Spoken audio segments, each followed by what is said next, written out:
that of the United States, but we have managed to end absolute poverty for all people in China. And we hope that other countries, especially the advanced countries, will make similar efforts in this regard.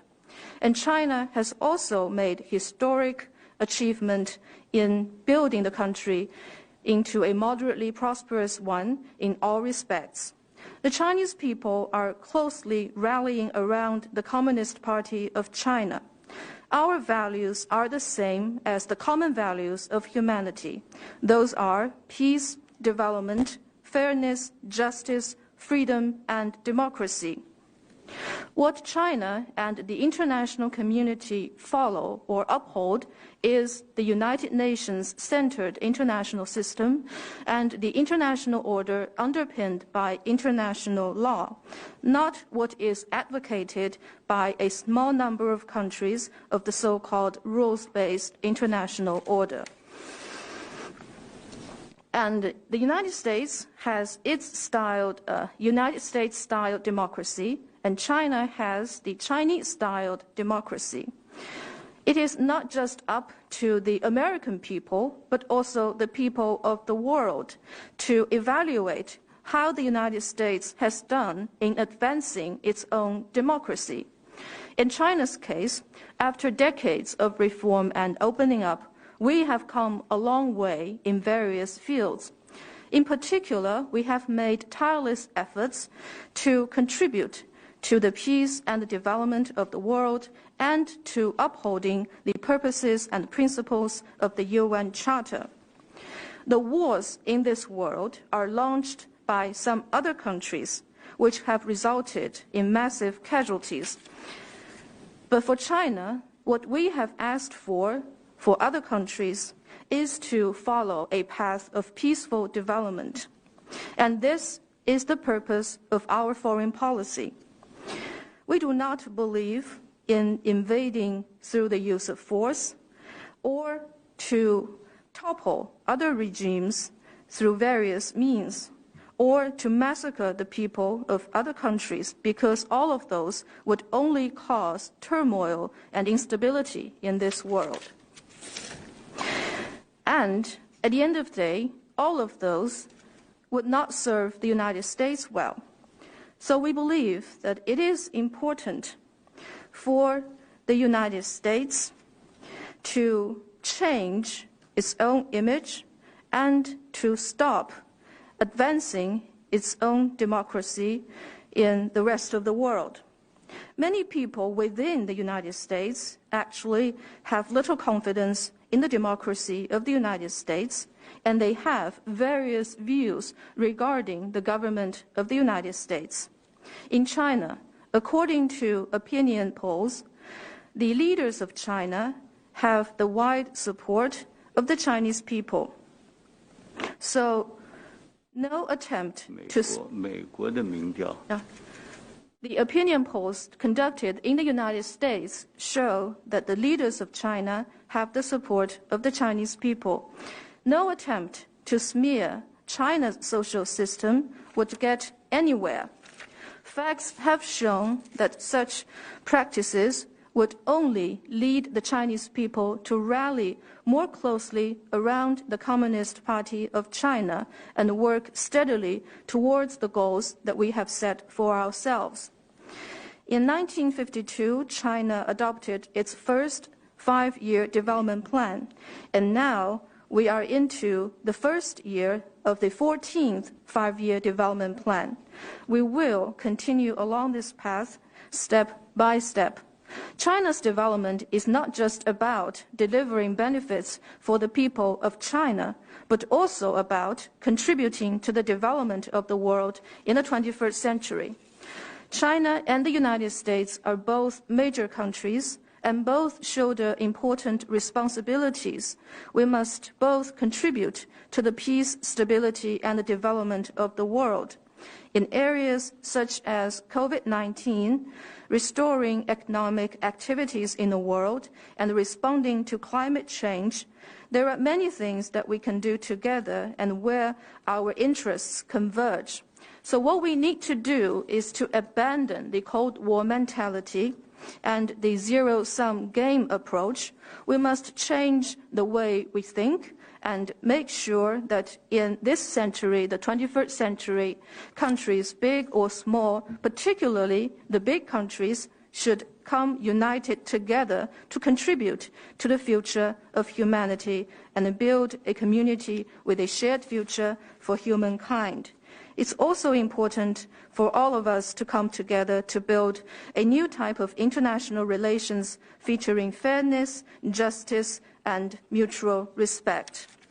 And on some regional issues, I think the problem is that the United States has exercised long-arm jurisdiction and suppression and overstretched the national security through the use of force or financial hegemony. And this has created obstacles for normal trade activities, and the United States has also been persuading some countries to launch attacks on China. And as for China, we believe and we have handled import and export related issues according to scientific and technological standards. Secretary Blinken, you said you just came back from Japan and the ROK. Those two countries are China's second and third largest trading partners. ASEAN has now become China's largest trading partner, overtaking the European Union and the United States. So we do hope that the United States will develop sound relations with all countries in the Asia-Pacific.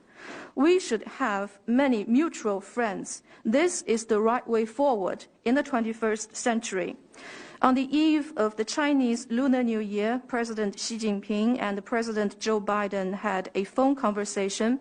The two presidents agreed to step up communication, manage differences, and expand cooperation between our two countries. We are having this dialogue today to follow up on the common understandings of the two presidents reached during their phone conversation, and having this dialogue is, in fact, a decision made by the two presidents. So for the people of the two countries and the world, they're hoping to see practical outcomes coming out of our dialogue. And for Xinjiang, Tibet, and Taiwan, they are inalienable part of China's territory. China is firmly opposed to U.S. interference in China's internal affairs.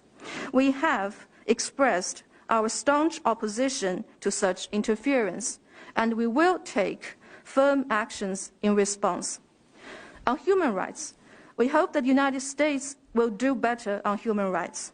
China has made steady progress in human rights, and the fact is that there are many problems within the United States regarding human rights, which is admitted by the U.S. itself as well.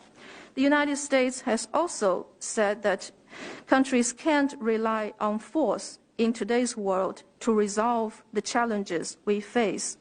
And it is a failure to use various means to topple the so-called authoritarian states. And the challenges facing the United States in human rights are deep-seated. They did not just emerge over the past 4 years, such as Black Lives Matter. It did not come up only recently. So we do hope that for our two countries, it's important that we manage our respective affairs well, instead of deflecting the blame on somebody else in this world. And for China, we will manage our own affairs well, and we hope to deliver a better life for our 1.4 billion Chinese people. This is the goal of China's diplomacy. And also, we will make our contribution to the peace and stability of the world. Since breaking the ice between our two countries in our engagement several decades ago, China and the United States have achieved a lot together. This is the result of the concerted efforts of the people with vision of both countries, and this has been hard-won achievements.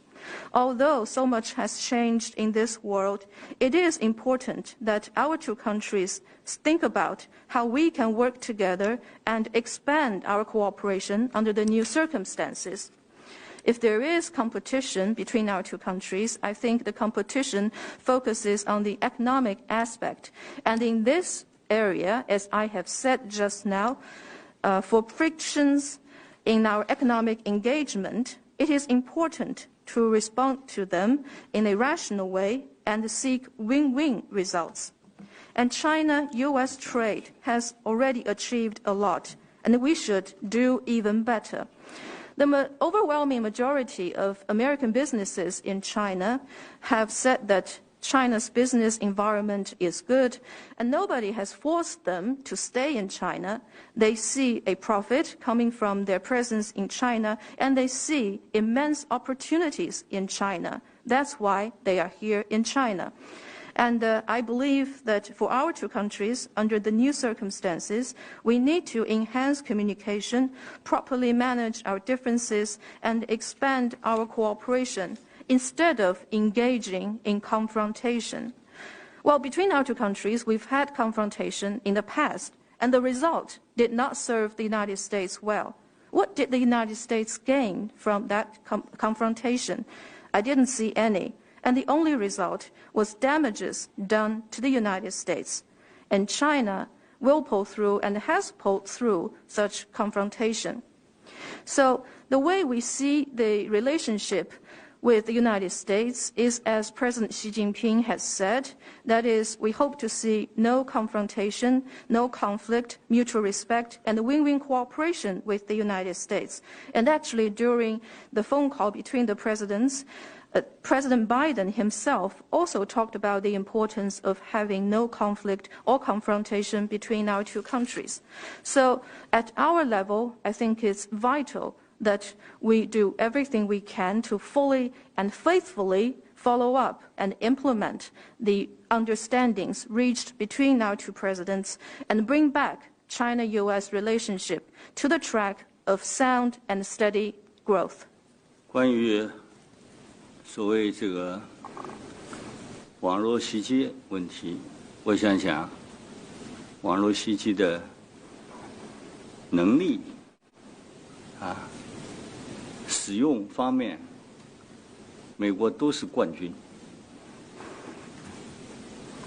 On cyber attacks, let me say that whether it's the ability to launch cyber attacks or the technologies that could be deployed, the United States is the champion in this regard.